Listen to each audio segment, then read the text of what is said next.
It has been so long since I've been able to record a podcast indoors. It is good to be back, everyone. James Smith Grattan here for the 41st episode of the Neverending Becoming. It's been a long time since I've done any podcasting. Last episode actually was 4 months ago, just over 4 months ago. Election night, November 3rd. It's kind of a different world. Didn't know who the president was going to be. Didn't know if these COVID strains were going to end up hampering the vaccine.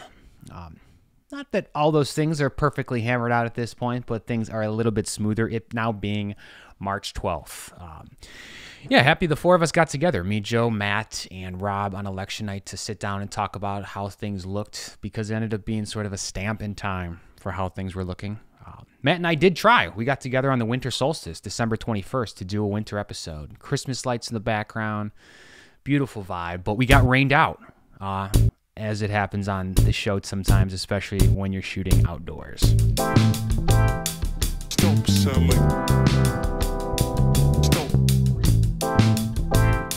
Stop selling. These like classical images. Not like a specific requirement on when this podcast needs to be released, but it is one of those things you want to keep it regular, especially if it, selfishly for myself, is serving as some sort of marker as to how I was feeling and thinking at a specific period in time. So here I am again.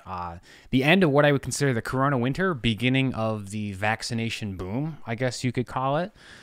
First person in my bubble actually has been vaccinated, so definitely starting to see some legitimate light at the end of the tunnel there. But back to when Matt and I actually tried to get together and record, we had a good time, and it was like a funny night. It was the solstice, but it was also the great conjuncture of Saturn and Jupiter. So it was this cosmically powerful night, and I obviously, perfect timing to get together. Longest night of the year, good time to make some light and obviously podcast, but just, of course, pay our respects to the heavens and the gigantic rocks floating above and around us. I don't know. I'm assuming we still get some sort of cosmic credit for getting together. We did basically have a podcast in the rain, like sitting in the rain. We hadn't seen each other in a while. Couldn't go inside, of course, but we suffered it out after we, of course, brought the gear indoors. So Matt and I ended up having a podcast. We just didn't put it on tape. Matt, hope you're doing well. Hope you're enjoying yourself. Other things, what's been going on the last 4 months? I mean, personally, at this point, upon reflection, it feels like I had a full-time job shoveling, unexpectedly. Generally signed up for a part-time job shoveling, taking care of pavement and pathways for people to walk. But my Lord, it ended up being a ton of snow, multiple feet of snow in the Midwest. I live in Chicago, so no doubt lots to get used to. Found a nice little routine shoveling. We'd go out multiple times a day, tried to savor it. I didn't exercise. It was like my only exercise for weeks, it felt like. Although I will say I got shovel shredded, so I almost miss it in a way now. I have to make sure that the mulch that I'm carrying to the garden beds are gonna keep me in the same springtime shape that shoveling did.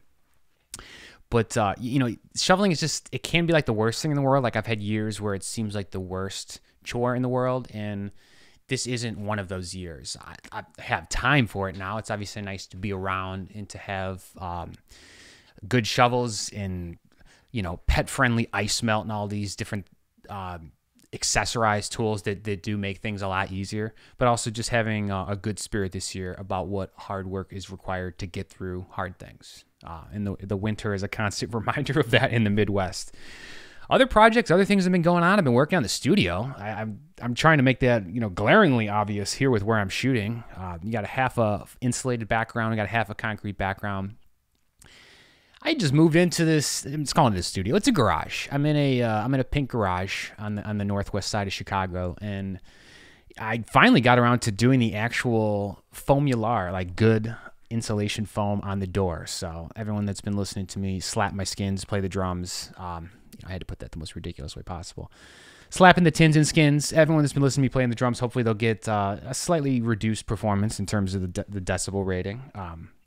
Of course, they'll still receive the same heart and passion that I put into all my playing, but it'll help the sound quality in here. This is actually even going to service a sort of mark in time and sort of how the studio sounds. I just bought all this new carpet too. I'm going to do carpet on the whole floor. I had like area carpets to kind of dampen sound, make things a little bit better.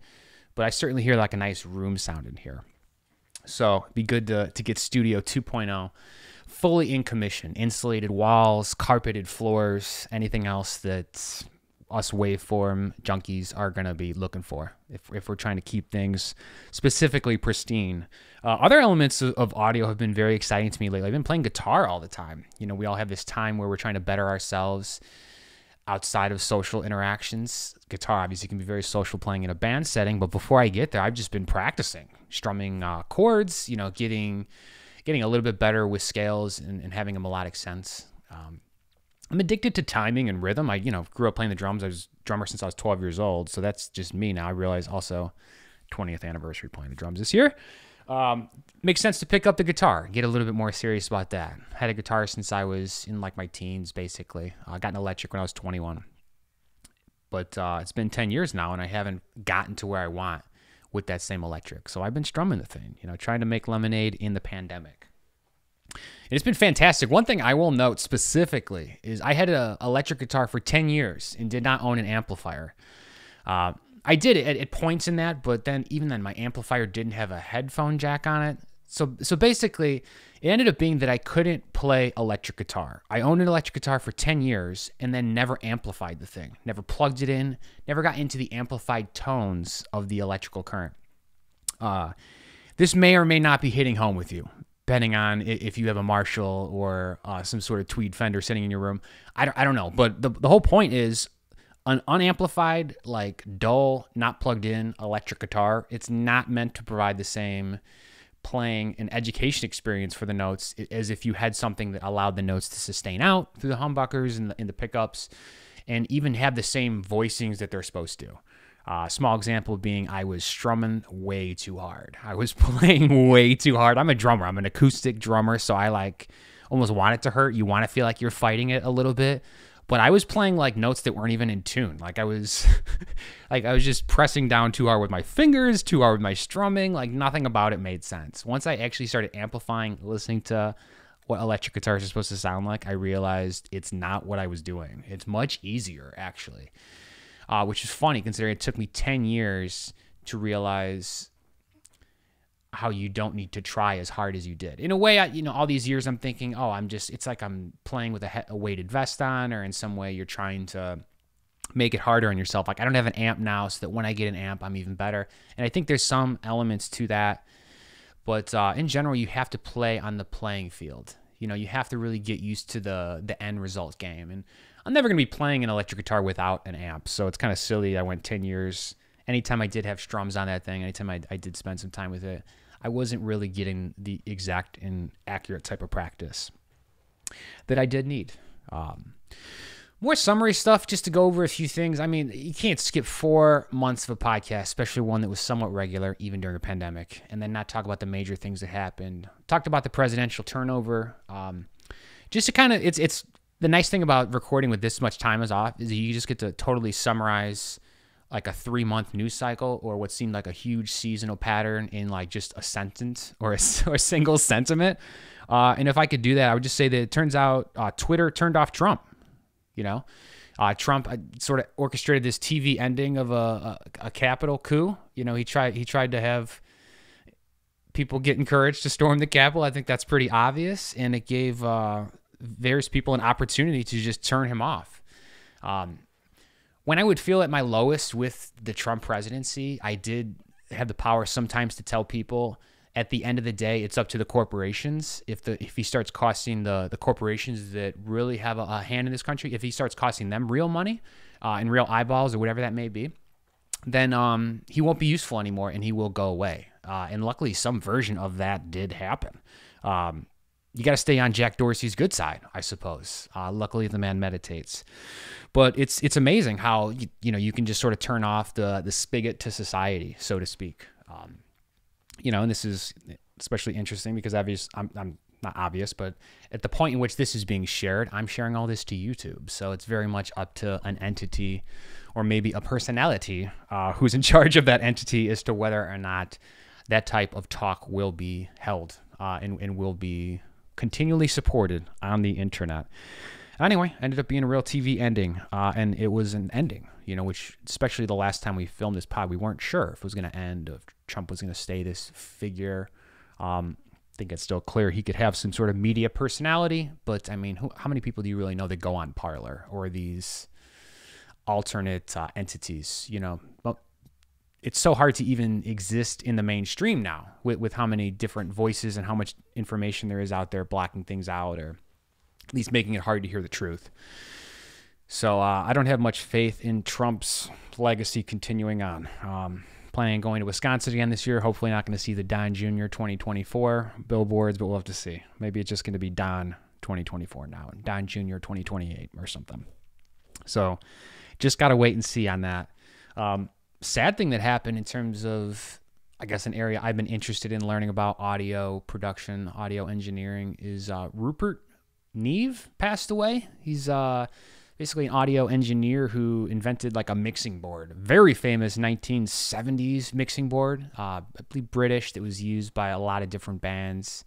This podcast, this moment, I'm actually recording this through a Neve 1073 preamp for all you audiophile folk out there. I'm trying it out. It's the first time I've used it for vocals, maybe the second time. First actually being that song, I think, that I played at the beginning that me, Austin, and Rob worked on. So shout out to them for help with that and for all the audio excellence that undoubtedly is coming up. That's actually the thing I played at the very beginning. I didn't mention it, but the intro is going to be used in this other video series I'm doing, Attachment Rock. I'm just attaching videos and the wave attachments that me, Austin, and Rob are sending each other. These are the guys I usually do those Jam Journal videos with. Austin's an incredible guitar player and just production mind at this point. He had some Moog energy, I believe, on the part that you heard. Rob being the predominant bass player, and also just he's really expanding his sound right now and even his ability to produce. He just got into Ableton. He had used APC live in different DAW-less production houses before, but now he's got like a whole production area in his house. You know, a lot of people I found are like setting up all the mini studios at home. Obviously, I'm doing that to some degree here. I love it. I love it so much. So I'm super excited to work on more with them. Specifically that Attachment Rock. That's going to be the third Attachment Rock that comes out if you want to go back and listen to that. A couple other things I have written down here. I did write down a list to kind of keep me on track. Usually you do this with someone else. It's a lot easier because then you can kind of keep each other honest, make sure that you stay on the types of topics you're talking about. Although, come to think of it, I don't know if that has always happened. I think sometimes someone can also totally bring you off topic and make you talk about something that's on their personal agenda. But that's just the way it goes. That's just the way connection in general is. Kind of funny. I was thinking about like recording one of these alone. And in a way, I was really against it at first. A lot of the podcasts I listen to are highly conversational. Sometimes they're sort of academic or lecture based, but I like when there are two different voicings. I think it's very important when someone's talking alone. It almost feels like they're reading copy or like an ad. Like if one person's talking on a podcast, I'm always unsettled that they're about to try to sell me something in a way. And obviously, I'm doing that to some degree with shoveling and audio excellence, but outside of that, I don't know. It's sort of a perspective thing. I'm enjoying it. It's kind of nice to babble on here. I think it's very tempting at first to try to just talk as fast as you can or just fill all the time. I'm trying to tell myself to, quote, slow down, or to make sure I'm, giving thought to the different spaces between my thoughts, right? It's the notes you don't play. I'm going to start that now. Start doing podcast quotes. It's the words you don't say in a podcast that help your search engine optimization. No, but really, it's nice to try new things and try to do the podcast alone. It'll be great to hear the run back and to see if I was able to keep some sort of intellectual train on the tracks. Love to mix metaphors to begin with, so it'll be great to hear my soup of embellishments, my accoutrement of crudités, my my laughing pops into the microphone. That's probably the best thing about sitting in front of the laptop here. I can see when I'm spiking things when I'm basically blowing into the thing. Shouldn't be doing that. I heard a stat last year. The year was shut down, so it's 2021 now. 2020 is done. We're looking at the stats. People did 87% of driving last year. I did not come close to traveling, moving, or doing outside of my home a fourth of the things I normally do. My driving was cut down by a factor of 10. I don't even know how to describe this. I know a lot of other people in a similar situation. They just didn't end up doing the A to B to work, weren't doing the same things. We still, as a nation, this is specifically America, of course, sorry. 87% of our normal driving occurred last year. Obviously 45% of this is Amazon packages or something that just is sort of undeniable. But we only cut down by 13% driving. Even if you adjust that for the population growth from one year to the next, that seems like a lot. I feel like we could have done 84% driving. The fact that we still did almost 90%, we did 87% of our normal driving, still seems like a bit much. Anyway, check your odometers. I'm not gonna go on about that. Another driving statistic just drives in the face of the last one I brought up. There was 2 times the road deaths. So 87% of the driving, didn't do as much driving as usual in 2021 or 2020, but 2 times as many people on the road were killed. This is something I heard. I don't know. Are they counting things incorrectly? Is it exaggerated somewhat? Maybe. Pretty hard to deny that trend, though. They had mentioned offhand that it had to do with people driving more recklessly and more inebriated. That's sad in a way. That's crazy to think that there were fewer cars on the road, but you were twice as likely to die. This is probably one of those things that underscores, what that small segment of the population is doing. That, I don't know, just to put blind numbers on something, just that 1% of the population that does all the irresponsible driving this year allowed them to die twice as often, possibly, in a way, which is unfortunate, of course, for everyone on the road, but unfortunate for them, too, to think of how normal traffic was kind of providing the bumper rails for these high flyers in society to bounce off of and actually keep them alive. Interesting to think about the societal elements and how we curb each of our behaviors and how we support a healthy lifestyle for us all to live. That's intense. I feel like I gotta wrap it up. I can't. It's a lot. I can't be podcasting alone talking about these intense things like that. I want to end on something positive. The last thing I want to talk about, which is it's sort of a meta thing, of course, is this podcast in general. The fact that I'm calling it a podcast, keep referring to it as a podcast. This is not a podcast. I'm doing like a video show in a way. I'm recording it and then putting it on YouTube. It's actually not on Apple Podcasts right now. I'm going to do that eventually. I just don't really care at this point. I'm still trying to get better at it before I'm broadcasting it so broadly. I'm interested in the skill acquisition and then the execution myself for this medium. But podcasting, now, if you think about it, it's sort of like how people talk about indie and indie rock, and how I was talking to Siobhan about this, my girlfriend, my house love, my main bubble buddy. We were talking about how indie rock and indie is like a funny thing. It's like, does it mean that someone did it on their own? Does it mean that it sounds a certain way, like it's light rock or like we're seeing here, garage rock? And podcast is just like that. It could be 2 hours of people talking. It could be a 10-minute topic-based podcast. It could be video intensive. It could have no video whatsoever. But really, I think what podcasting is, or what the word podcast does, is it kind of just gives you permission to create. Me even saying to my parents, to friends, to people who've been on this podcast, come on my podcast, it kind of allows them to compartmentalize how they feel about something in a way that makes it digestible. I've loved podcasts for years, and there's a big difference between loving something and enjoying something on your own and then actively pursuing it and then having to talk to people about it. And it's very important now that people can just say or hear podcasts and it can kind of give a feeling, or it can give an understanding about maybe what you're trying to do or what you're trying to explore, I think more accurately for what I'm doing.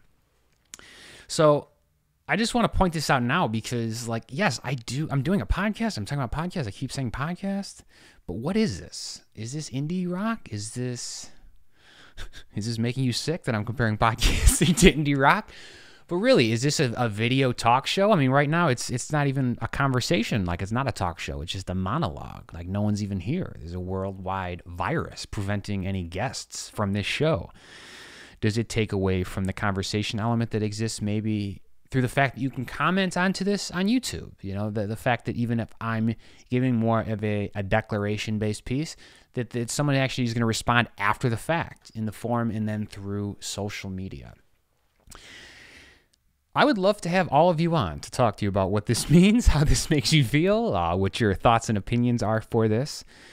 But until then, I'll just have to wonder, and maybe I'll have to read some of your comments or your direct messages or text messages, let's be honest, at this point, for what you think this means. I hope everyone's been doing well. I love you all. I'm sorry I took 4 months off, but I ended up making good lemonade of the situation.